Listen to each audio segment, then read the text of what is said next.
Tita, after the 9th day when they were released, no? Yes. How yes. did that feel? How did that? Of course, there was so much joy, rejoicing because the boys are back, no?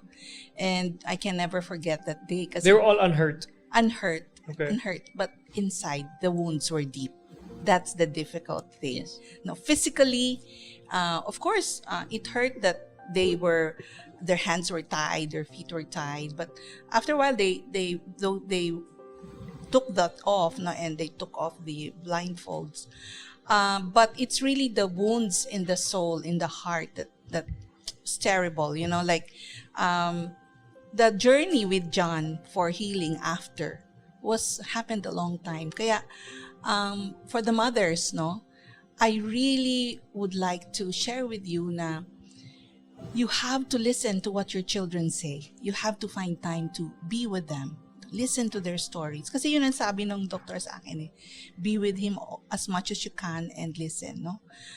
To what he says. And observe, and then let's discuss. That kind of very cordial arrangement with the doctor. Kasi when John was going to go back to school already, he couldn't go to school for... After how many months? Did he go back after a week or No. How long did it take him? After a month or two, I think.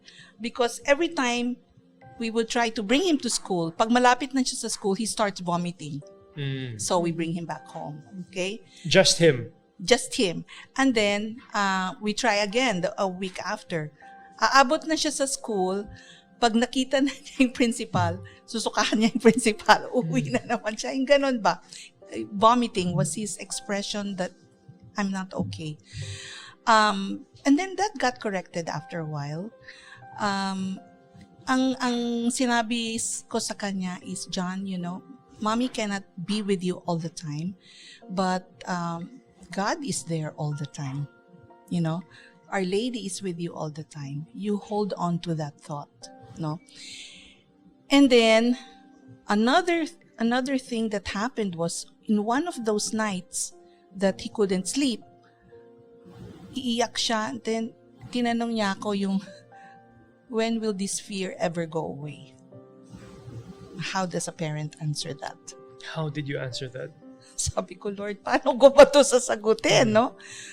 And then the words came out from my mouth na, I don't know John, but one thing I know for sure, there's someone bigger than your fear, and that is God. And at this time, that's all we hold on to. And that would give him some peace. I know John personally, and I think, Tita, coming from you, the spiritual influence, John is very close to God because of, I think, that frame of thinking. So it was a good coping mechanism that gave him hope for him to transcend it. Kasi he's supposed to be a brother or a priest, right? Yeah, nag-search in siya, parang Correct. ganon. Only to realize na he can also continue to Correct. serve God outside, no? Yeah. But that early exposure to spirituality, I think, lasted until now. He's very in touch with God, with the relationship. And for everyone, if you see that it's effective, that coping strategy is effective, just retain it. No, so may it be a relationship with God, may it be finding solitude on being alone. Okay, so find that thing to balance it off with everything that's uncertain nowadays because of the pandemic.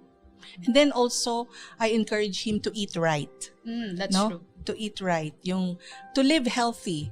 To exercise in whatever form. I told him, John, Mommy just does the Happy Mile walk in my bedroom. So you don't need Ano to yung go. Happy Mile walk, Tita? Oo nga, I-google mo yun. Ano yun? Oo. Happy ba talaga, Tita? It's an exercise, a walking exercise that you can do in the comfort of your home. I-google nyo Happy Mile walk. Just click on the video and follow. It's just walking, step right, step left, walk forward. Or mindful walking. Yeah. But it's very fun to do, and it's not boring. No? So I told him, you can just do that. No, if you can't go to the gym, do something, and then do something that it interests you. John loves to read books also, like me. So yun outlet din niya yun. So and then I told him, be genuinely interested also in people, because sometimes pain has a way of making us just look at ourselves. Diba? na I'm hurting, I'm feeling this way. Pero sabi ko, no, you have to look at, there are others who are also hurting out there and they may need even your help. Diba? Hurting more than you are right now. So that kind of looking at others and how we can help them also helped.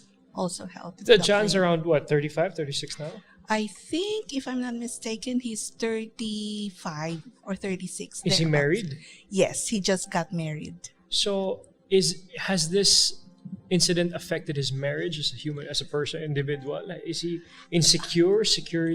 How is he today? Well, John today is very accomplished. He is what we call this, consultant for the Ayala group of companies in charge of education. Wow. He's in charge of, I think, a section called strategy for transformation or something like that. No, yun. He's healed from this matter already. Well, we cannot say that, diba? As Dr. Rea said, he may be okay now, but further down the road, if there's another trigger, can cause a relapse. What has he said? Well, so far he's good.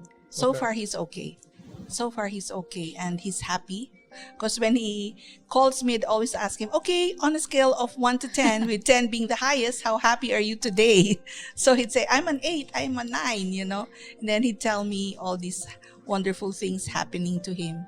So, you know, that conversation, that relationship with the parent whom he can trust, yung sinasabi ni Doc Rea na safe place, diba? Which I know he also has with his wife. Yung safe place na he can talk to people he trusts, I think is very important to help people going through something like this. But for me personally, I also got anxiety attacks as a result of that experience. How did you deal with that? It's really the quiet prayer, the meditation. Talagang in silence and solitude, healing will happen. Because it's there where, you know, you just sit and become present to the great presence who is God, and you just allow Him to be the one to embrace you with His love. Kasi wala na eh. You know, Matteo, this is what I teach my children. You will face a lot of limit situations in your life. No? The kidnapping is one of them. Diba? It can be a heartbreak, like you said. You have had a relationship with someone for a long time, then finally one day it's over. Or maybe somebody passes away, you lose someone you love. Limit situations yan eh. So how do you cope? Diba? So for me, quiet prayer is a beautiful way of coping with limit situations. And the constant practice of that, now the habit of praying, going to the silence of our hearts on a daily basis, it really helps. It really helps heal from within. It helps strengthen the fiber of our being. It renews us, rejuvenates us. It helps us look forward to another beautiful day. You know, it gives us hope that all is well and all will be well.